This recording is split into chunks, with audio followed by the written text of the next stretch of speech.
Bonjour les taureaux, j'espère que vous allez bien. Je suis ravie de vous retrouver pour la vidéo des énergies du mois de juin pour vous. Alors je commence par regarder quel est le message principal, ce que vous avez besoin de, ce qui va être mis en avant finalement pour votre mois de juin. Qu'est-ce qu'on a encore? Ça fait 3 fois d'affilée qu'elle sort. La carte de la gratitude. Alors vous avez sur la carte inscrit « Soyez reconnaissants pour ce que vous avez ». Donc les taureaux, on vous demande à vous aussi, comme les vierges, comme les verseaux, on vous demande de regarder ce qui va bien dans votre vie. De voir le verre à moitié plein plutôt qu'à moitié vide. On vous demande d'être dans une énergie créatrice positive et essayer de réaliser aussi qu'au plus vous allez regarder les choses sous un angle positif, au plus vous allez être dans une énergie d'attraction positive, au plus votre vie va pouvoir s'améliorer. Voilà la notion sur laquelle on vous propose de méditer et de réfléchir ce mois-ci. Alors,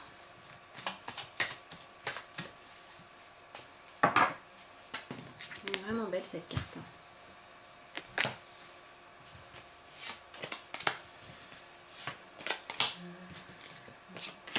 Alors, on est sur un mois qui va vous demander de réfléchir par rapport à tout ce qui vous crée un sentiment, un ressenti de blocage dans votre vie.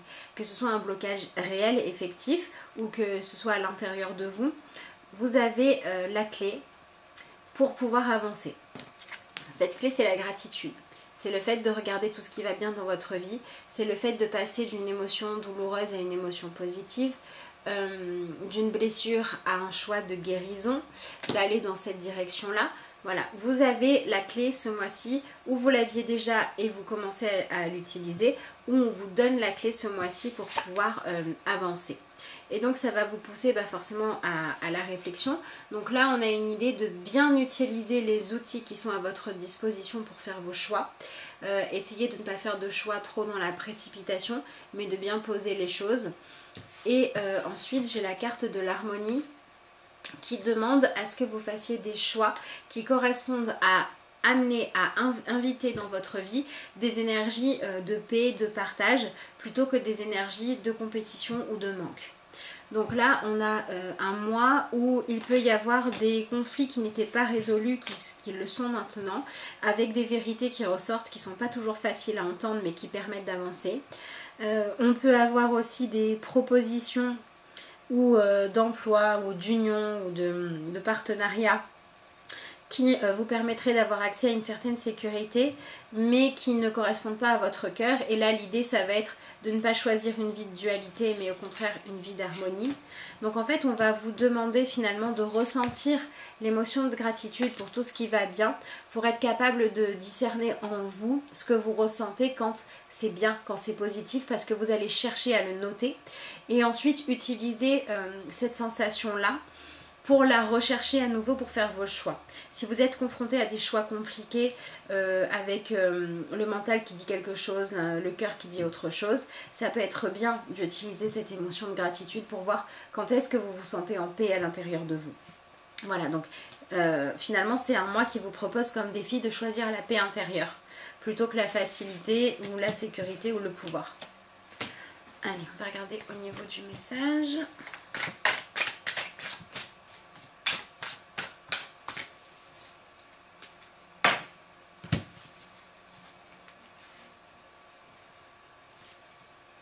L'amour d'un enfant. Elle est déjà sortie cette carte-là aussi. L'amour entre un parent et son enfant est la connexion la plus précieuse et la plus profonde que nous pouvons établir notre passage sur Terre. Bon, ça c'est un parti pris. Hein. Les enfants sont une partie de nous-mêmes au départ et dès leur premier cri, ils se partagent la plus grande partie de notre cœur. Bon, c'est un peu un parti pris cette carte-là. Moi je l'interprète en disant que l'amour d'un enfant, ça représente le lien qu'on ne peut pas éviter. Quand on est parent, quand on est enfant, une fois que ça existe, c'est pour la vie, qu'on le veuille ou qu'on ne le veuille pas. Donc là, on vous demande d'accepter votre vie telle qu'elle est, d'accepter les liens qui sont importants pour vous. Et pour certains, ça va être aussi d'aller guérir votre enfant intérieur en faisant ce choix de gratitude, ce choix d'harmonie finalement, de paix intérieure, au-delà des problèmes, au-delà des manques qu'il y a eu, etc. On va vous demander de dépasser tout ça pour devenir un parent aimant pour vous-même. Si vous avez du coup des conflits relationnels ou avec vos enfants ou avec vos parents, ça peut être un bon mois pour décider d'enclencher une entrée en relation plus positive entre vous. Voilà, on est sur la guérison finalement de la partie de vous qui est créative, qui n'a pas de limites telles que le jugement ou la bienséance, et on est sur le fait de oser s'exprimer en fonction de ce que votre âme d'enfant, donc votre âme joyeuse et spontanée vous guide. Voilà, on est sur un retour à la spontanéité, soit à l'intérieur de vous, soit parce que vous allez accepter de dire et ou d'entendre des vérités, même si elles ne font pas plaisir, parce que derrière il y a la libération, il y a le fait de pouvoir repartir sur de bonnes bases. Allez, je regarde ce qui se passe au niveau du tarot.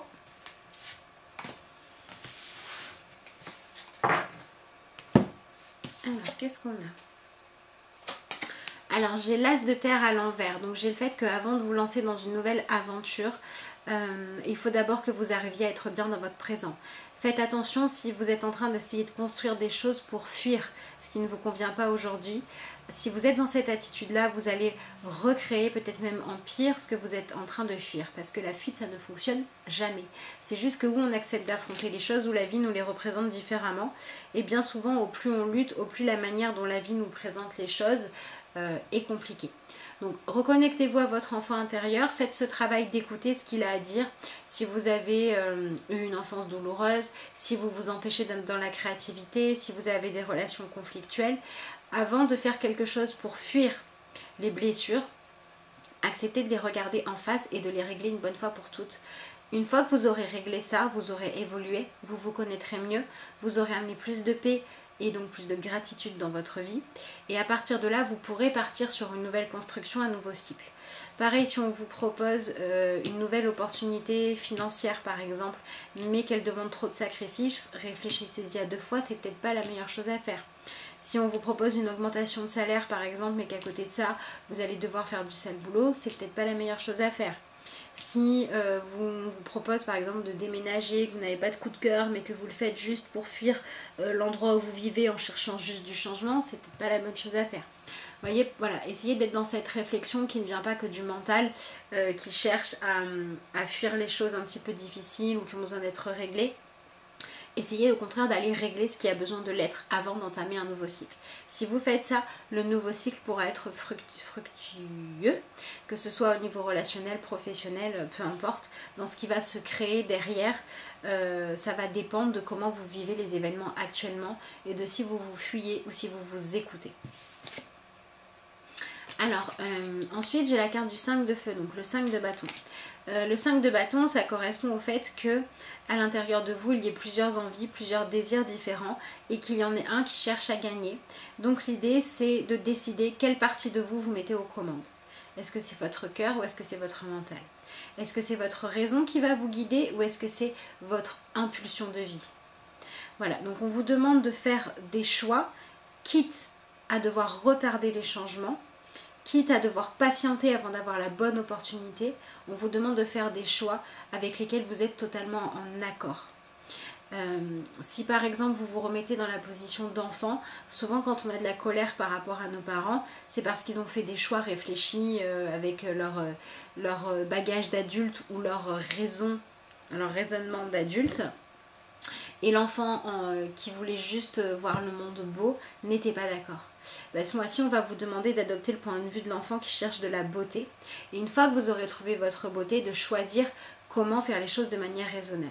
Et pas de faire les choses de manière raisonnable pour ensuite vous laisser éventuellement un petit peu de place pour votre enfant intérieur qui serait frustré. Voilà, on vous demande de ne pas faire de choix frustrants sur le long terme, de ne pas faire de choix qui ne laissent pas de place à l'épanouissement, à la créativité et à la création d'un nouveau cycle différent de l'ancien. J'avais le 8 de feu à l'envers, donc on a cette idée de ne pas aller trop vite, de ne pas foncer, de ne pas partir tête baissée, mais de vraiment bien réfléchir les choses parce que vous allez les poser pour être sûr de vous laisser suffisamment de temps pour vivre pleinement votre présent, pour voir ce que vous voulez garder, ce que vous voulez enlever et pour voir si la direction que vous prenez correspond vraiment à ce que vous souhaitez ou pas. Donc c'est un mois où il faut vous poser, où il faut peser le pour et le contre, où il faut réfléchir et apprendre à ne pas être trop pressé, à ne pas être dans la précipitation et apprendre à ne pas toujours chercher à renouveler les choses, mais parfois à simplement reconnaître que quand vous souhaitez avancer, c'est toujours possible. Mais que parfois, il vaut mieux d'abord être totalement honnête avec soi-même et régler ce qui a besoin d'être réglé, plutôt que se lancer à fond dans une nouveauté qui ne serait pas positive sur le moyen ou long terme. Donc voilà, on vous demande de faire preuve de sagesse, de patience et de ne pas fuir ce que vous avez à régler. Et pareil, si vous avez des choses positives en ce moment qui avancent bien, faites attention si on vous fait des propositions, par exemple de rachat de société, de rachat de contrat, ou si vous avez une situation sentimentale qui va bien et qu'on vous demande de passer à la prochaine étape. Tant que vous ne vous sentez pas prêt, ne faites pas les choses. Mieux vaut y aller tranquillement que se précipiter et avoir des regrets après. Voilà, donc c'est un mois pour travailler la patience, cultiver ce qui va bien aujourd'hui, prendre le temps de vous mettre un petit peu en paix, en repos. Et le moment venu, vous aurez votre petite voix, votre petit enfant intérieur qui vous dira ce que vous voulez vraiment. Et là, ce sera le moment de suivre les événements. Vous avez la carte qui est déjà ressortie plusieurs fois de la synchronicité. Merci ange, je me fie à vos conseils et à vos signes qui me parviennent toujours au bon moment. Voilà, c'est un peu le message du mois. Attendez le bon moment. Si bien évidemment vous êtes dans l'énergie là où c'est le fait d'avancer qui est bloqué parce que ça fait des mois que vous vous posez des questions, évidemment là si c'est juste en vous que vous le savez depuis longtemps, il faut avancer. Hein. Là, le cas dont je parle depuis tout à l'heure, c'est celui où vous êtes face à des nouveaux choix. Mais si ce dont vous avez besoin, c'est simplement de vous autoriser d'aller vers l'harmonie, d'aller vers l'épanouissement, d'aller vers ce qui vous convient, vers ce qui fait vibrer votre âme d'enfant qui parfois n'est pas forcément raisonnée, mais vibre, allez-y. Hein. Pareil avec le relationnel. Si vous savez depuis longtemps ce que vous avez à faire pour régler une relation, faire un deuil ou accepter de modifier quelque chose, n'hésitez pas à le faire si vous le savez déjà. Ça dépend bien évidemment du choix de chacun. Mais voilà, on est sur apporter plus de lumière dans votre vie, régler le lien parent-enfant, pour pouvoir devenir un peu plus encore votre parent intérieur qui est au service de votre enfant intérieur. Donc quoi de mieux pour savoir ce qui est juste. Soyez patient, pesez bien le pour et le contre avant de prendre des décisions, mais prenez toujours les décisions qui correspondent à celles de votre intuition, de vos désirs et de vos envies, et pas à celles d'un trop grand besoin ou de se rassurer ou de se sentir supérieur dans la prise de pouvoir. Prendre le pouvoir sur les autres, c'est jamais positif, c'est toujours qu'on fuit une insécurité intérieure, donc autant la régler directement et laisser chacun libre. Voir la lumière pour votre carte finale. Même si la vie parfois paraît sombre, je m'accroche à ce qui est positif autour de moi. Voilà, donc on est encore dans cette énergie de gratitude. Hein. La lumière m'enveloppe, la lumière me protège. On a bien cette idée qu'au plus on est dans le positif, au plus on en attire à nous, au plus on modifie notre expérience de vie en quelque chose de plus lumineux, facile et agréable. Je reprends confiance en la vie. Je vois au-delà de la noirceur et je retrouve ma légèreté de vivre. Donc voilà, il y a des choses à pardonner, il y a des vérités à dire, il y a des situations à débloquer ce mois-ci. Allez-y, avancez. Derrière, vous avez de belles choses qui vous attendent. Vous avez notamment une vie qui va pouvoir prendre en puissance, prendre en avancement. Donc autorisez-vous-le, même si paradoxalement ça demande de prendre le temps de faire les choses posément jusqu'au bout et sans précipitation. La précipitation n'est jamais bonne conseillère. Je vous souhaite à tous un excellent mois de juin. Je crois que j'ai oublié de vous dire que vous pouvez toujours me contacter à l'adresse mail de lacarteauxétoiles@gmail.com ou via le messenger de la page Facebook de la carte aux étoiles si vous souhaitez des renseignements ou une consultation pour répondre à vos questions, travailler sur divers blocages, recevoir vos énergies du mois. Vous m'envoyez un petit message, je vous réponds dès que je peux. Je vous remercie de m'avoir suivi, je vous dis à bientôt pour de nouvelles vidéos.